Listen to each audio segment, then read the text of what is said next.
Hello, welcome to the Maxi-Geek show. Today is Friday the 4th of March, so we are already 2 months into the year. We have a lot of news to get through this week because we're going to talk about Tiny Tina's Wonderland in the latter half of the show, which I was fortunate enough to spend the last couple of weeks playing through some of that. So yeah, again, it's been a pretty chill week in terms of news. There's been some, but not a whole lot. We haven't had a lot of big things in the week. We still have had some news, just not as big a thing because we've hit that quiet period where there's a bunch of games about to come out, so nobody really wants to sort of undercut that news.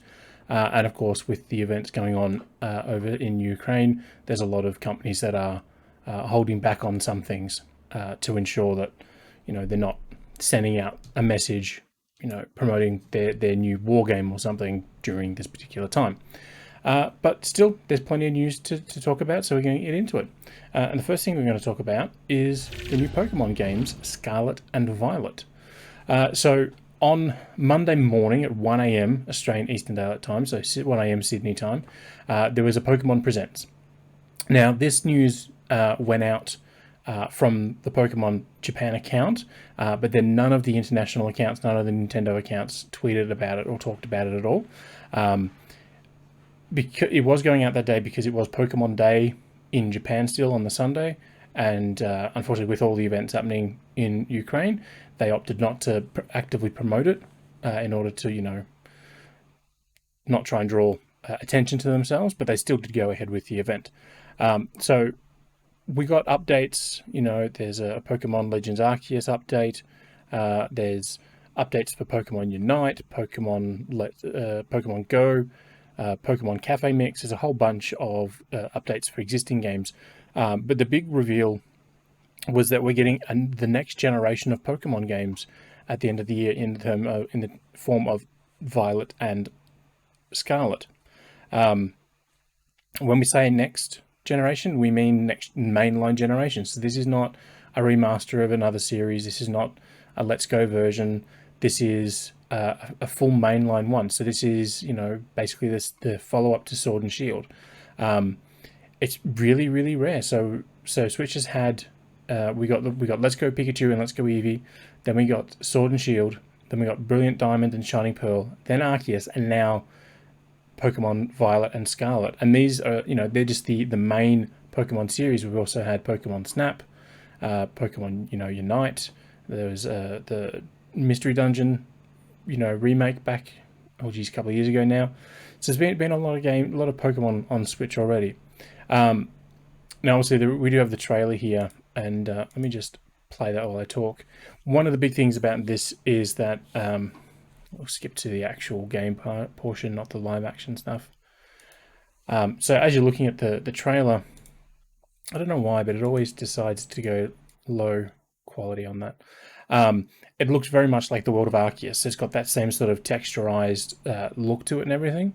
So it still also has the same weird, bland ground textures that Arceus has. But yeah, so this looks like it's taking a lot of cue from what Arceus did. But building out a mainline game. So, Pokemon in the wild, vast areas to explore. We don't know how much more it's going to have, beyond that. We don't know what the region's called. We don't know, what the theme is. But I'll be honest, if we're doing the same, go from place to place, to the gyms, there's a big plaza there with a lot of symbols on the ground for the types for the Pokemon. I think a lot of people will be turned off, especially after Arceus. To go back to a more traditional, style will be something that people won't enjoy. But yeah, it looks interesting. We did get the first three, or the starter Pokemon that you get to choose from. So the first one is the grass cat Pokemon Sprigito, whatever. Looks pretty cute. As always with these things, the starter Pokemon are more than likely not to look good when they evolve.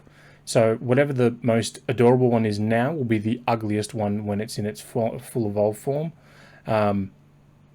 The exception to that is Charmander.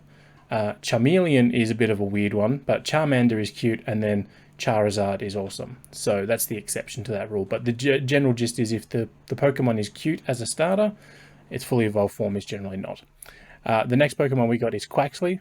He is a duck Pokemon. Now, whether or not that's feathers on his head, or if he's styling his feathers to that, or it's some sort of, jellyfish he's wearing, who knows. And then the last one we got is Fuecoco.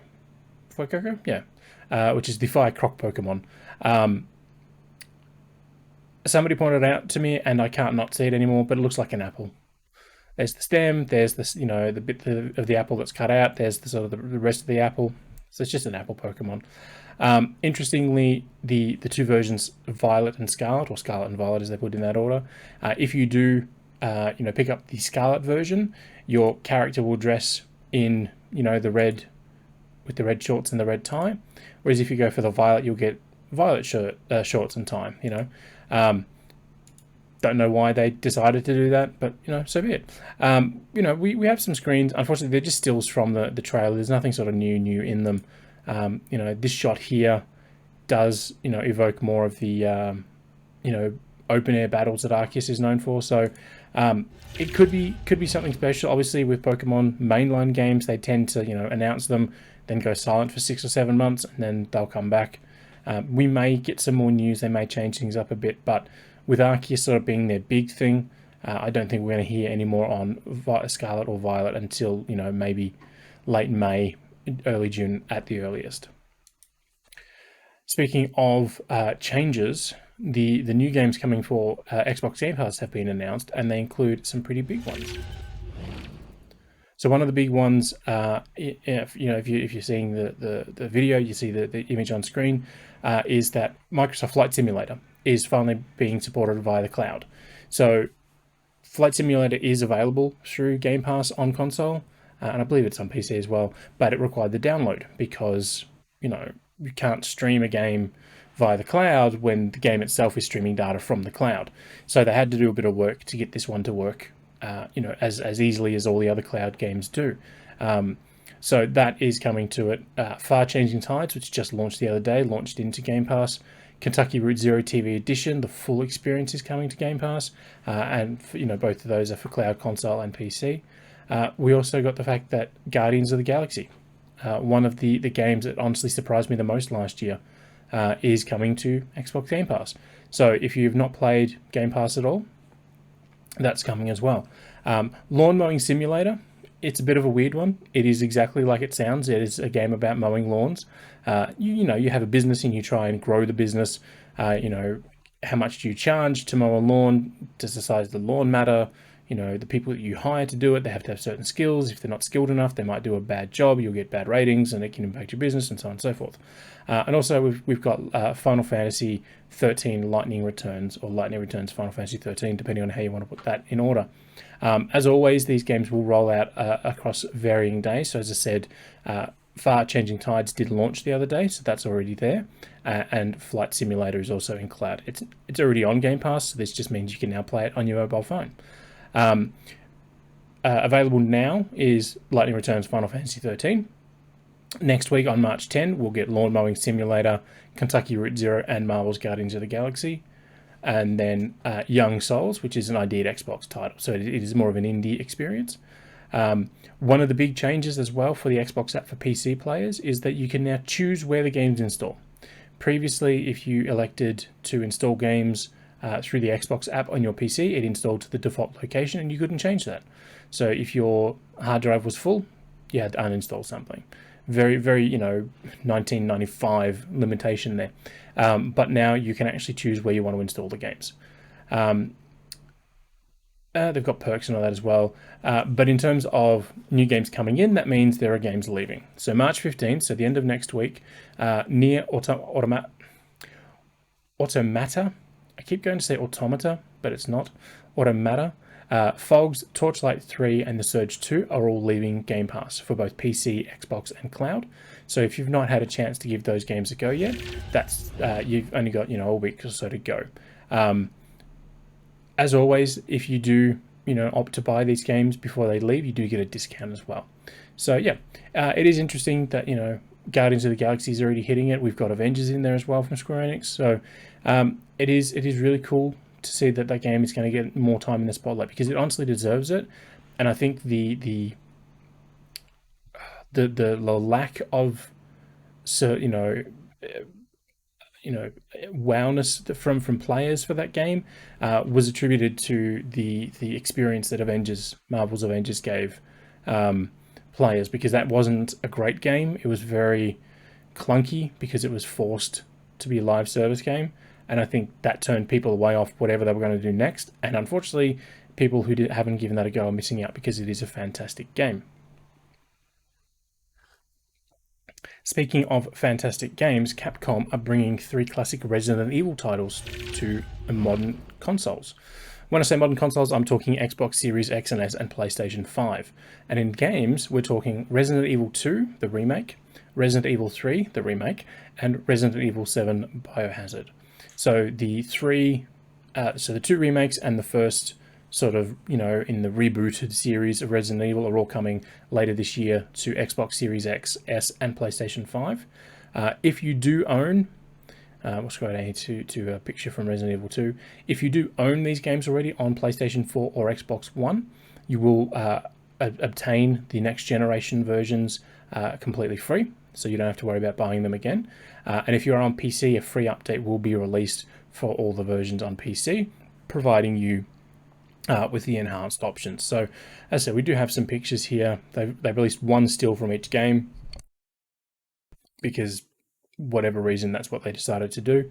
It does look very cool. I'll be honest, everything just looks a little shinier than normal, which is sort of standard for games that get ported over in a rush. But we do know that they'll have ray tracing. They're going to support high frame rates. 3D audio for platforms that have that. PlayStation 5 players will also get to make use of the DualSense controller with the triggers and all that as well. So great that they're coming. Obviously, if Capcom teased out Resident Evil news, people are going to assume it's the remake of Resident Evil 4.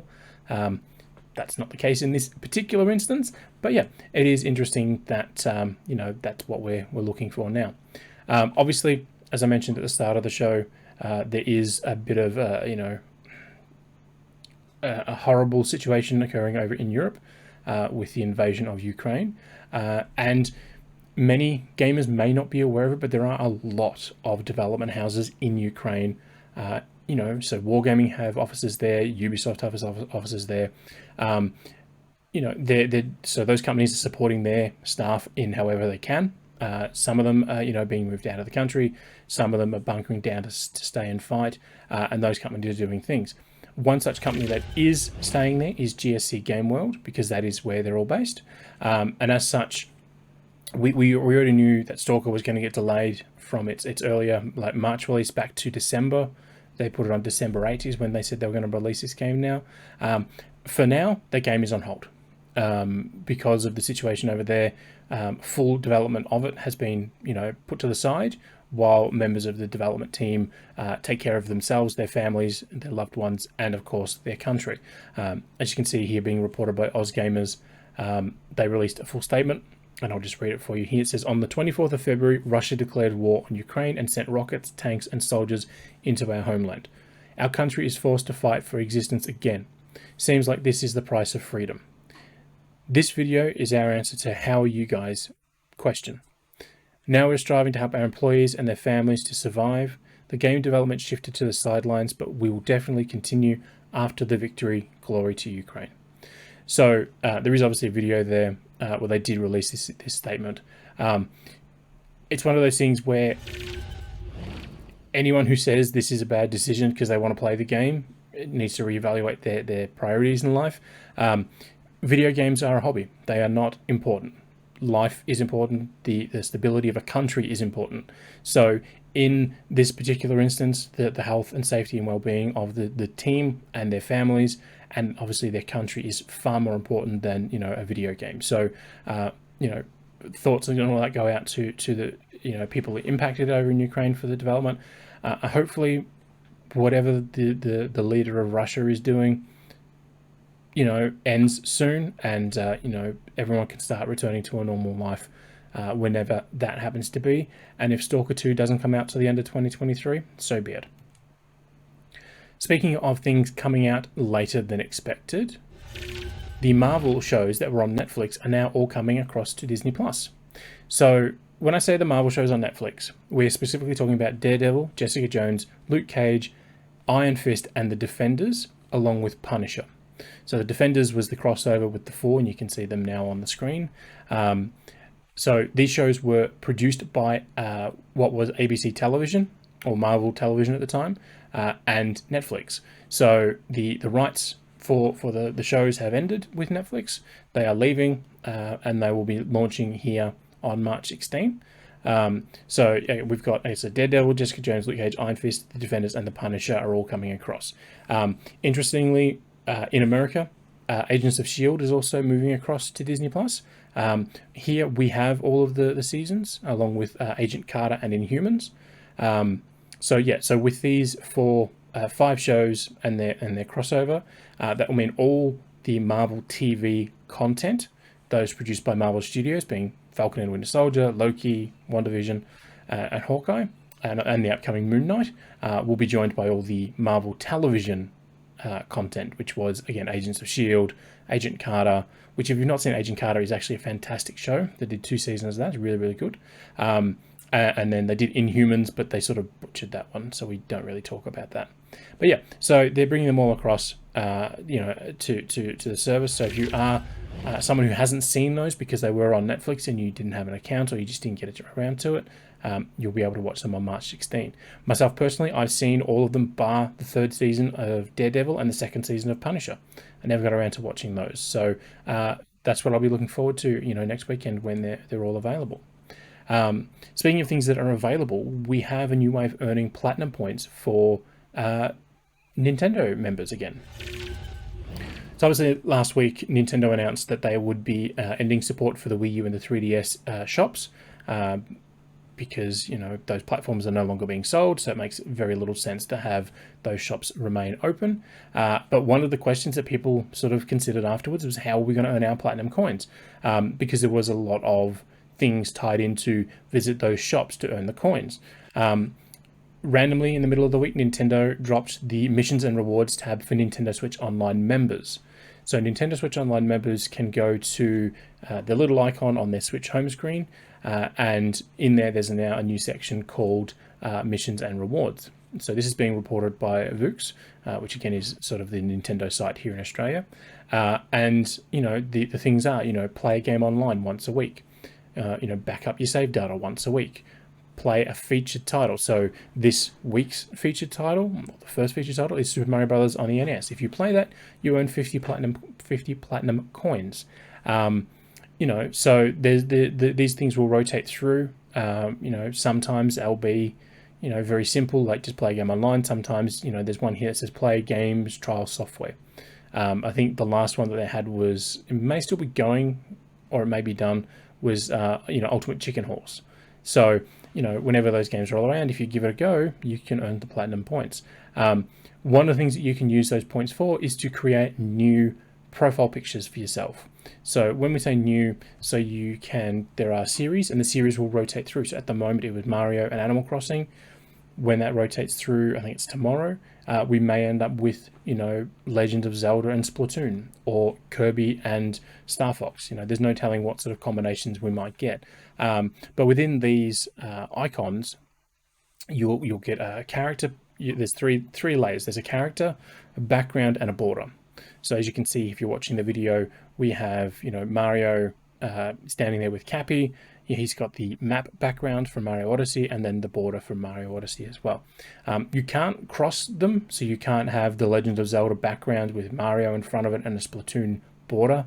They are, from that one collection.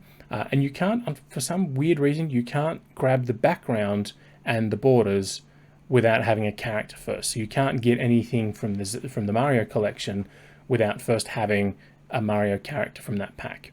Now they do cost platinum points, so I think the characters are 10, borders are like 5. But you get 20 coins just for loading into the app once a week. So it is there. The weird thing that I found is that, one, these are all locked to it, so you can't just change the icon in the system settings. You have to go into the app here to do it. And two is that, unlike the ones on the system level that are available to everyone, if you have multiple accounts on your Switch, so yours and maybe a loved one's or a family member's, and they don't have a Switch Online account, they cannot access these icons. So these are only for people or accounts with an active Nintendo Switch Online membership. Obviously, that does raise the question about, if your membership elapses, will you still remain? We still have the icon because you've paid for it, or will it be one of those things that goes away? Obviously, if you are earning coins and you don't want to spend them on icons, you can redeem them on the Nintendo Store, which is just store.nintendo.com.au, I think, from memory, and that will let you enjoy some rewards. This week they put up some cable ties, so reusable cable ties that clip in, and they're Pokemon themed. So there's a lot of stuff going on with those coins. Sometimes they are pretty weird looking things. Sometimes they are pretty cool.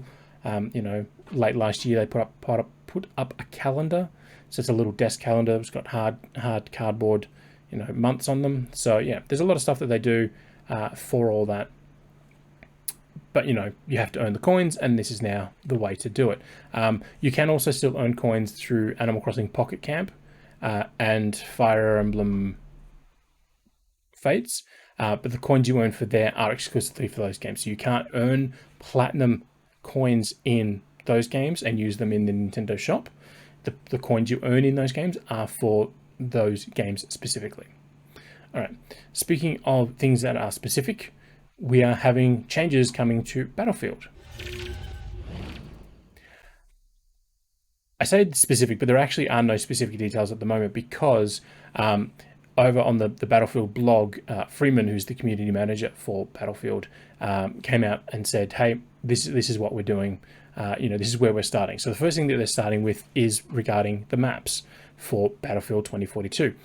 When the game launched, a lot of players had issues getting into the game to begin with, and then there were issues with some of the weapon balancing and all that. And after all that was sort of sorted and people were able to start playing it, they realized that they didn't enjoy the maps. One of the big things for Battlefield on PC and Xbox Series X and S and PlayStation 5 is that the maps support 128 players, which, if you have 128 players, is honestly utter chaos. It can be incredible. But with the size of the maps, if you're playing with 64 players or 32 players or 80 players, you can spawn in at the base, and you've got to run across the map, and it can take you time to do so, especially if there's nobody on your squad around to spawn in on. So the overall size of the maps has impacted how players actually get around, but then the size of the maps also impacts some of the modes. So one of the things that the team did back in December was they introduced a 64-player breakthrough mode on Kaleidoscope, which is normally 128 players only. So they shrunk the player count to make the matches a bit more intense. One of the things that they're looking to do, there are 5 aspects of the maps that they're looking to sort of improve upon. There's the traversal, intensity, line of sight, paths, and cover. So there is a sort of a big breakdown in the blog post, and I'll pop the link for that in the Twitch chat there. So traversal is basically getting around. So with the maps being as large as they are, some of them very, very big, getting around can be a pain. So they're looking to sort of not remove, not shrink the maps down in any way, or trying to avoid that, but looking at ways that they can improve how you get around. Can you then spawn on, other members in your squad? Can you create a secondary spawn point, closer to the middle of the map if you hold, certain control points, things like that. Intensity is literally just how insane some of these battles are. Again, 128 players is impressive, but at the same time, it can also be very hard to sort of focus on what's going on. Especially, if you're in a map and there's a lot of vehicles. If somebody's just strafing in a helicopter, dropping, missiles and chain gun attacks.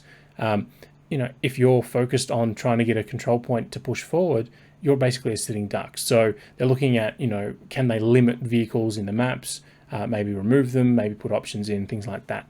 Line of sight is sort of, a tangent of that, is that there are some very, very big spaces to cover. And, there's if you're up high, you've basically got a clean shot across most of the map. I can't think of the name of it, but there's the one that's in the desert.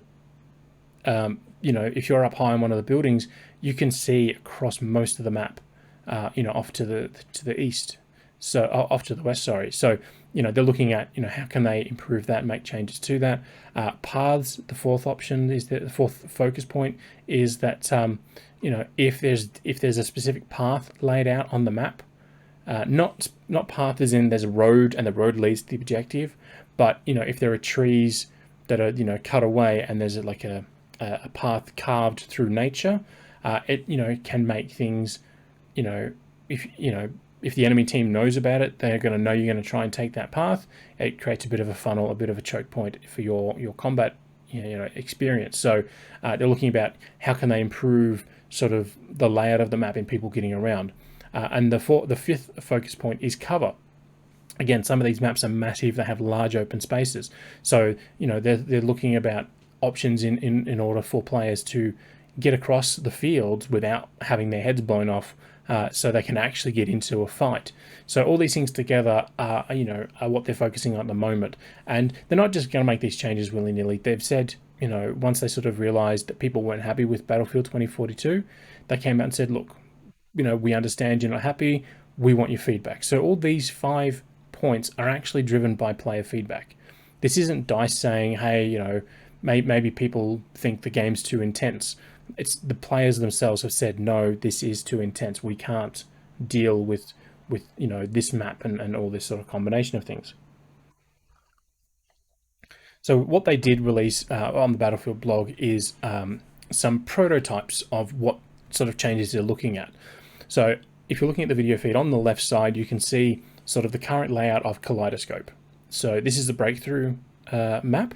So, if you're playing as Russia, you're starting off to the side and you've got to push through, gain control points A1 and A2. If you own both of those, you push through to try and claim Sector 2, which is B1, and then you push through to the third one, C1, C2, claim those, you win. As you can see, A1 and A2 are quite a ways away. They're not insanely far apart, but they are, there is that sort of river and there's only the 2 ways across it safely. You can drop down into that, obviously, but the getting back up can be an issue depending on where you're trying. But if you're looking to the right, instead of it being, stacked vertically, they're stacking it horizontally. So A1 and A2 are both in the bottom portion of the map with the Russian spawn point at the bottom as well. So, they're looking to do things like that in order to, make the battles more instant, so you're not having to, if let's say A1's claimed, the enemy's focusing on keeping you off from A2. If you're spawning at the base, you have to make your way down there every time. So they're looking at ways to sort of change that. Now, this again is a prototype layout. It's not going to be permanent, but that's just one of the things they're looking to do. And again, they're taking feedback. So in the link that I posted in the chat, there is, you can jump in, have a look, submit your feedback, your opinion on what, you're happy with or not happy with about the game, and we can go from, they can take all that feedback to build the experience that you, if you're a Battlefield player, want to have. Speaking of changes, there has been a change in a release date for the Settlers. So this obviously just came out a couple of hours ago. It's very, very fresh news. The Settlers is a reboot of the long-running series, The Settlers, and it was due out later this month. However, with the closed beta that sort of just wrapped up, the feedback from players who participated was the game's okay, but it could be better. So as you can see here, they've decided to delay the game. There isn't a date for now when it will release. But, the statement just reads, the recent closed beta was a great opportunity for all participating players to share valuable feedback regarding the current state of the game, and we'd like to thank everyone for their involvement. As we went through this feedback, it became clear to our team that the quality wasn't yet in line with the team's vision. Therefore, we took the decision to postpone the launch of the game to a later date. The additional time will be used to further improve the game and push quality as our main priority for all our players. We'll keep you updated in due time and give you more details for the next milestone of the Settlers. So this game was honestly due to release, I think it was like the 15th or the 16th of March. It really wasn't that far away. It was a couple of weeks at most. I'm literally just going to double check it so I can say the 17th. So it was literally due to release in like 2 weeks. And they've said, no, we're not happy with the game. We think we can do better, so they've delayed it. And I have to give Ubisoft credit for this. This is something that they've done honestly quite a lot lately. So Far Cry 6 got delayed about 7 months. Riders Republic, the same. The Rainbow Six Extraction, the 3-player, player versus environment alien infestation game that just came out in January, was due to release in October, and they delayed that with only a few weeks to go to give the team more time to polish it. Skull and Bones was supposed to be out like 4 years ago, and it's still on its way because they want to make sure that game launches in its best possible, in the best possible shape it can. Beyond Good and Evil 2, they keep trying to fix that game to refine it, and we haven't seen anything for a few years on it now because they keep delaying it. And obviously, sort of the big one is the Prince of Persia: Sands of Time remake. This was being done. The development for this was being led out of I was going to say Puma, but it's not Puma. It starts with P. One of their new Indian studios. They were the folks leading this, and just weeks before it was due to be released, they delayed it, and then a few months later they delayed it again, and then a few months after that they delayed it to an unspecified date. So that game was essentially almost complete, and now we're waiting on a new date because they keep delaying it. So there's a lot going on with that. That we have to wait and see how it's all going to shape out. A lot of people weren't that thrilled with it when they first saw that a debut trailer, because it was like, this doesn't really look like an upgraded version. It looks like a shinier version. And as I said, that's one of the things that we see a lot with things for new hardware, where developers don't really know the hardware yet. Is everything just tends to have a shininess to it. Because lights, they can add a light on one console, add it on the next console. It's the same system to add the light, but the way the light reacts, in terms of processing is a little different. So yeah, it's kind of weird that, that we're waiting for Prince of Persia, but at the same time, I'm happy that we're waiting for the Settlers, because that is a very, very much beloved series. And, if they take their time to do it right, I'm sure the players will be very, very happy. Something that sort of came out of nowhere today is that we got a big overview trailer here for Kirby and the Forgotten Land. So if you're watching the video stream, you'll see the trailer being played now. Basically, as always with these overview trailers, it's literally just going into the specifics about, the abilities, the maps, the story, mouthful mode. So they're going through a lot of information about how all this is going to work, for Kirby. And this is ahead of the game coming out later this month. Selected outlets from around the world have already gone hands-on with the full game, with like a portion of the full game, to put some hands-on reports out there. But if you're not one of those, we weren't included in that, then you can also download the demo, because Nintendo dropped, alongside the overview trailer and the embargo lifting for these hands-on reports, they dropped a demo onto Switch, which gives players access to the first 2 areas of the first world and a boss fight. So the first 2 areas, the first area itself is more of a tutorial area to explain things. The second one is a full sort of experience. And then obviously the third one is the boss fight area. Once you complete them, if you beat this, it'll offer you 2 difficulty settings, basically an easy and a normal. If you complete them all 3 on normal, you'll get a bonus code that you can enter into the full game once you unlock a specific section in Waddle Dee Town, and that will provide you with some additional what's the word I'm thinking of? Some items, right? But even just beating the demo on any difficulty will provide you with another code. So if you beat it on easy, you'll get 1 code. Beat it on normal, you'll get 2 codes.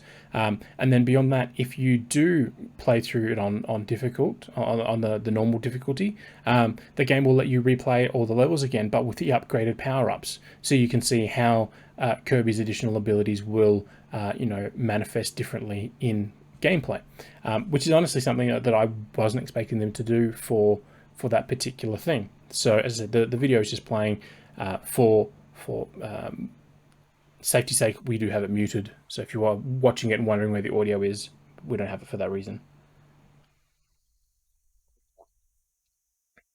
So yeah, it does look very cool. I did play through the demo earlier, and it is very fun. I do question how much it will test players. Kirby games are honestly notoriously easy, so if you're an experienced gamer, it may not provide a challenge for you, but if you're a new gamer or a younger gamer, or someone who just likes a more chill experience, then the Kirby games generally do very, very well for that type of purpose. Now, as I said, sort of pushed through the news a bit faster this week because I wanted to talk in detail about the time I spent hands-on with Tiny Tina's Wonderland. So 2K did reach out a few weeks ago and asked if I was interested in going hands-on with this. Now, normally these sort of events, they're in like the office for the companies, or they'll book out a venue and people travel to them. Obviously, there are still some restrictions and issues with booking up large-scale events that some people aren't comfortable with. So they basically just gave everyone a code and said, here you go, download it. So the area that I got to play through was what they call Mount Crawl. And in the build, I got to play through as two characters. The Stabomancer was one, and the other one was the Graveborn. But rather than actually talk about it and just you see text on the screen, I can actually show you the video, because immediately after the embargo lifted, Borderlands developers Gearbox released a 20-minute gameplay video. So I'm going to leave that play on the screen while I talk about the actual experience. What you're seeing right now on the screen, though, is basically the dungeon map. So the tabletop experience if you're a Dungeons and Dragons player. That wasn't something that I got to experience in this particular build because it just wasn't part of the experience. But the Mount Crawl thing where they're talking about it, or where they're showing it on the thing, that's what we did get to play. So the main quest line in that is called GTFO, Goblins Tired of Forced Oppression. So the goblins in this area, they had they were doing their goblin life, enjoying whatever they were doing, and then the Dragon Lord came in and promised them riches and power and all that. Some of them said yes, sign us up, we want all that. Some of them said no, and the ones that said no were then put to work in the mines and became slaves essentially to the other goblins. So you can see here on the gameplay, you're seeing two characters walking up, and that's Jar. So Jar is a goblin who wants to free her people, but she isn't a fighter. So she's basically hiring you to help free her people. It's a basic gist, I need something done, so I'm going to outsource it. One of the things that the two character classes can do, so the Graveborn can actually sacrifice some of their own health to unleash a devastating attack. And they also have, you can sort of see it just floating up there in the corner, a little mini demon to sort of follow you around and have fun experiencing all that in there. The Stabomancer, which is the other character class that I got to play as, their big thing is that they can throw out this like massive vortex of blades. It goes straight forward, spins around for a long time in spot, and that's sort of it. So it's perfect if you're able to keep your enemy or your target in that area. That's great for dealing damage without you having to get up too close. And obviously, as the Graveborn, you can unleash a big powerful attack around you. So if enemies do get in close, you can let rip and deal out the damage. So as you can see here, they're just doing some generic Borderlands shooting, taking out these wyverns. What is interesting is I honestly expected it to be more. So in the Borderlands universe, it's called Bunkers and Badasses. I just call it Dungeons and Dragons. I expected more of that in the combat, but it's not. It's just more Borderlands shooting. So if you're someone who doesn't like the Borderlands shooting system of just shooting enemies a lot, picking up a new gun, shooting more enemies, picking up a new gun, this doesn't look like it's going to be that different. So it may not appeal, but that being said, there is a lot more going on outside of all that. So there's a lot more in terms of story. Instead of you're running against the world, trying to deal out damage, because of some random objective. In this, Tiny Tina will pop up and start giving you information about changing the parameters of your mission essentially as you go, because she's the dungeon master. She's the bunker master. I don't know how that works in the Borderlands universe. But yeah, so they skipped over the actual first stage of the GTFO mission, which is freeing the goblins that were sort of trapped in the mine. The reason why that's a bit sad is because there was a specific section where there was a barrier, a magic barrier that sort of got put up in front of the mine, and Jar says, "Oh, let's try and break through it." So the game says, melee the wall. So you go up and you press melee, nothing happens. The game says, shoot the wall. So you shoot it, nothing happens. At that point, Valentine. So there's your character, and then there's the voiced characters. Valentine being one of them. Just said, "Oh well, we've tried everything. I don't know what else to do." Valentine itself is actually voiced by Andy Samberg, who, if you're a Brooklyn Nine-Nine fan, will know as Jake. He's also from Saturday Night Live and The Lonely Island. So it honestly sort of shocked me. It was one of those moments where I was like, "Oh, hang on, that didn't sound right," because I've been watching Brooklyn Nine-Nine again. So just hearing, the voice of Jake come out of a video game didn't feel natural to me. The other character, I honestly can't remember the name, but it was a robot. And the robot is voiced by Wanda Sykes. Wanda Sykes is a fantastic comedian.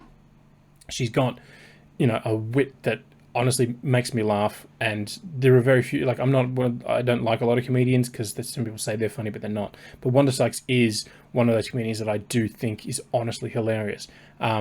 And hearing her voice come out of a robot was a bit of a shock as well. So so that was a little weird, and unfortunately, as I said, they've skipped over it for the video that you're seeing if you're watching the stream. But it was fun. As I was exploring the mine on my second playthrough, I found a golden dice. The golden dice is essentially like a very rare chest. I picked it up and it rolled, and I got loot. But how it rolls, the number you sort of get, defines the level of loot. Then there was, there's always the standard chests, and all the other bits and pieces you can, scavenge through to find gold and all that sort of stuff. But then one of the things around, especially it was in this area that I found it, was a lost marble. I didn't get to experience all the things for the lost marbles, but there was a lost marble. And when I collected it, I got a bit of a story about the person who lost their marbles. See what's going on there? So there was a whole section about lost marbles to sort of find as well. And there are other things as well that, much like in the Borderlands with the data pads and the bits and pieces, there's a lot going on there to try and find. What I do think is cool is that the game looks very impressive. And as I was playing through it, I couldn't help but think of Darksiders. So you may see it here, especially in sort of the map and the menus, and the sort of the HUD stuff. Everything has that sort of thicker black line around it, which if you're someone who's played Borderlands, that has a very cel shaded art style, but the look here is like, it's not exaggerated, but it's heightened, and it just reminds me of the art style that what's his name? I have to think of his name again. Joe something or other. Anyway, so the guy who did, the artist who did this, the look for Darksiders, it just reminds me of that. So everything's got sort of like a thicker line to the outside of it, and it just again has that sort of look of, um, you know, like a very stylized comic book. I don't think it'll be one of those things where if you pause it on any particular moment, if you take a screenshot, it'll look like a still from a comic. But I think it's got enough visual clarity to it that it's going to be it's something. And as you can see here with the menus, the skill tree sort of stuff is the same. Okay, they've moved on to the after the GTFO missions. There were some other missions that we picked up as well. So yeah, so the upgrading system is still the same. So you level up, you earn points, and you put points into skills. But they're also character class points and weapon weapon points as well. But what is interesting is that with the menus, they're all very different. So previously those things were very what it was in Borderlands 1 was the same for Borderlands 2, Borderlands the pre-sequel, Borderlands 3. They evolved them slightly over the years, but they didn't really change. This is a complete departure. So while the actual mechanics of leveling up are the same, the actual screens you get to see on how you level up, that is completely different.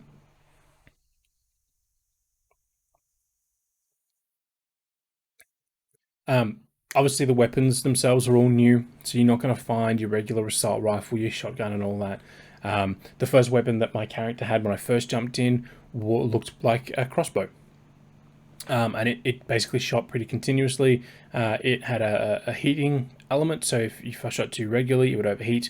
Otherwise, there was no reload on it. I just had to space out my shots. It honestly was pretty weak. It was great for a distance, it had a good distance on the shot, but it didn't do a lot of damage. When I swapped to the Graveborn, so I played as the Graveborn first, and that was the weapon that I got.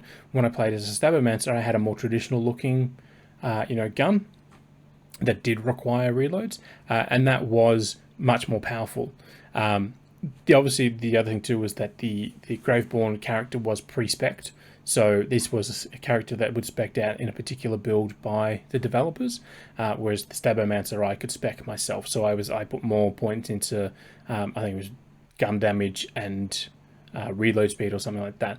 So there was a lot more customization on my part for that one, which may also explain why it was more powerful.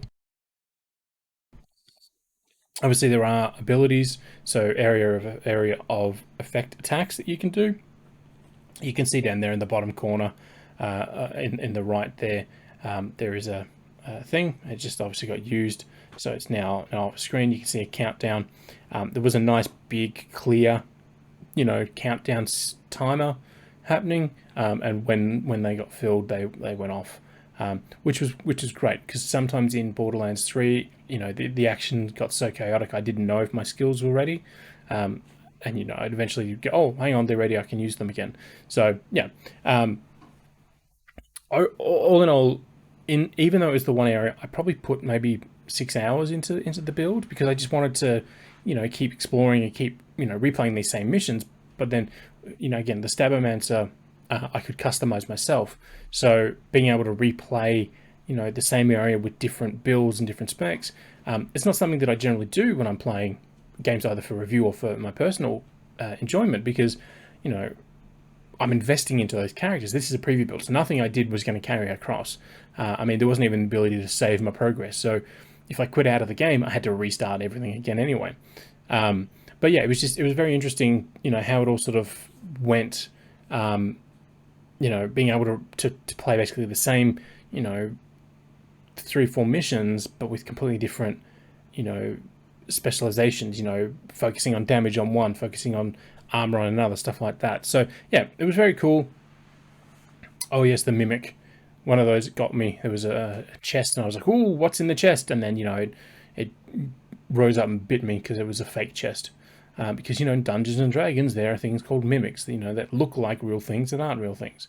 But yeah, so I was really, really impressed with what I played for Tiny Tina's Wonderlands, because I knew it was going to be Borderlands.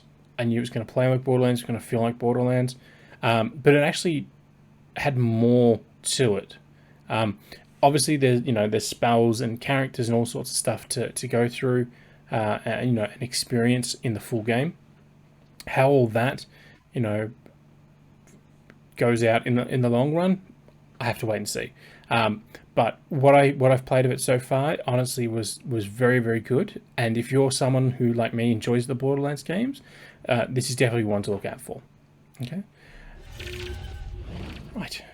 That's sort of where we're at for the show. So there wasn't a lot of stuff that I did want to go through, because I did want to focus on Tiny Tina's Wonderlands.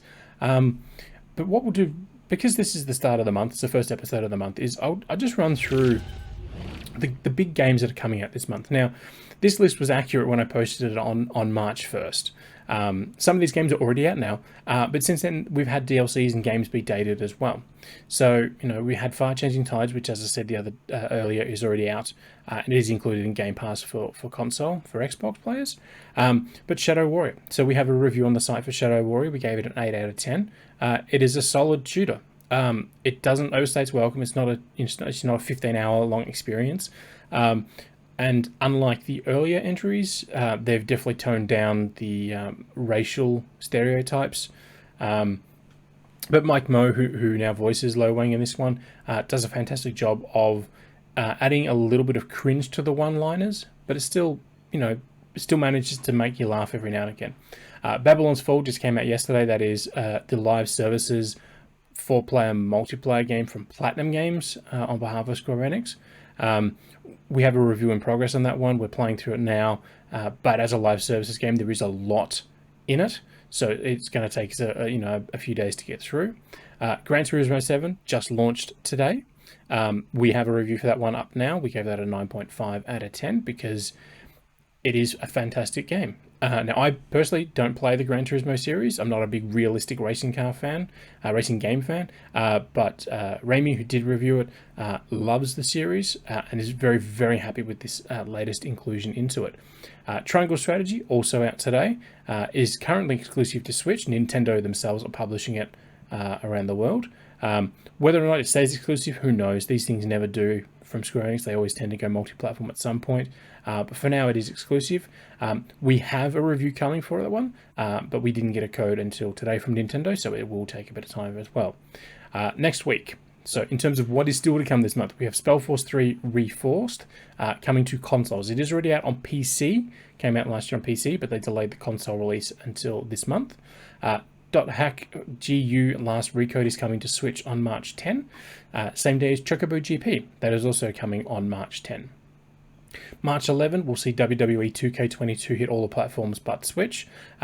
If you do get the Ultimate Edition, or the NWO Edition, I think it's called, you can get access to the game 3 days early. On March 15, we'll see The Cruel King and the Great Hero from NIS America. Also on March 15, Grand Theft Auto 5 comes to both Xbox Series X and S and PlayStation 5. And PlayStation 5 owners will have access to Grand Theft Auto Online for 3 months without having to pay for it. They can get it for free. Xbox players have to buy it separately because it is now separate. If you don't want the main GTA 5 again, you just want online for the next gen consoles, you can get it on its own. At the moment, there's no free upgrade. If you own Grand Theft Auto 5 on Xbox One or even the original Xbox 360 release, there is no free upgrade that Rockstar have announced, and doesn't look like it will have that either. March 16, we'll see the one-man title Tunic finally be released. This is coming to PC, Xbox Series X and S, Xbox One, and Mac. While we talk about that, let me just throw the trailer on because it does look... it does look very, very cool. It obviously has a lot of inspiration from the Legend of Zelda series, but everything takes place in this sort of geometric world, so everything's got this shape to it. There's a lot of exploration, there's dungeons, there's bosses, there's equipment to find. It honestly looks adorable. Does a one-man title can it be as good as everyone hopes? Probably, but we have to wait and see. March 17, we'll see Persona 4 Arena Ultimax released for PC, Switch, and PlayStation 4. Now, this is the fighting game that released back on the PlayStation Vita, from memory. So it's being ported across to these platforms. Will come with a few extra characters on Switch as well. As I said, March 17 was supposed to be the set list, but they did delay that up until sometime later in the year. March 18, we'll see Stranger of Paradise Final Fantasy Origin. So this is the sort of beginning of the Final Fantasy saga, and we'll also explain one of the origins of one of the fan favorite bosses from the game, from the series. Also on March 18, Siberia the World Before. So this is the next entry in the Siberia series. It was due out last year, but they delayed it like 4 days before it was due out, just to give the team a bit of extra time for final polish, which is what they've done. March 22, we'll see Rune Factory 5 launch on Switch. It's another entry in the Rune Factory series, so it's sort of part farming simulator, part dating simulator, part adventure game. Obviously, if you're a fan of the series, this is a big news for you. I enjoy dabbling in them every now and again, but they're not my normal bread and butter. But I know very, very many players that do enjoy that series. March 25 is a big day. So a few years ago, we had like Doom, Mario Odyssey, Assassin's Creed Odyssey all in one day. This is sort of one of those days. So March 25, we'll see Ghostwire Tokyo released for PC and PlayStation 5. They did release the Ghostwire Tokyo Prelude visual novel. So you can download that now on PlayStation 5 and for some reason PlayStation 4 if you're looking to get sort of a bit of backstory about the events leading up to what happens at the start of the game. Also on March 25th, we'll see Kirby and the Forgotten Land released on Switch. And as I said, we saw that the overview trailer earlier. And also March 25th, we'll see the release of Tiny Tina's Wonderland for all the platforms bar Switch. So if you're looking for a game on the 25th of March, you have 3 big series to choose from. Obviously, one is a continuation of a very, very long running series. One is a semi-spin-off from a popular series, and one is a brand new IP. March 29 will also then see Crusader Kings come to next generation consoles. This again is already out on PC. This is the console release. March 29 we'll see Crystar release for the Switch. This is another one of the RPGs from Niz America. And then on March 31st we'll see the release of the first episode of Weird West, which is the roguelike Western game. And I say roguelike, but it's not you die and you restart. It's the actions that you take will shape the world a little bit. And there's plenty, you can be all stealthy, you can be all gung-ho, you can cause a lot of accidents to try and take people out as you go through. But as the name suggests, things are a little weird in this Western adventure. So that is the sort of last game released for the month. But there you go. So as I said, that is sort of the games that are coming out this month. It is an absolutely packed month. Normally, you can probably put a hand up 5 big titles released sort of a month. This one has a lot more than that. And honestly, it's probably just a flow-on effect from the pandemic, but that's what it is. But that's where we're going to wrap up the show for this week. As I said, this is the Maxi-Geek show. We are powered by Rig headsets, which is what you can see on my head. I am a massive Rig fan. It is it's the headset that I recommend. I have 7 of them now because I keep finding more old headsets. They're super comfortable. They are closed-eared, so if you are someone who is not a fan of that closed-eared cup, just be aware of that. But they are super light. They have insane battery life for the wireless ones. They've got great sound. Cannot recommend them enough. We will be back next Friday for the next episode of the Maxi-Geek show. Who knows what news awaits us for then? So we will see you next Friday for the next installment.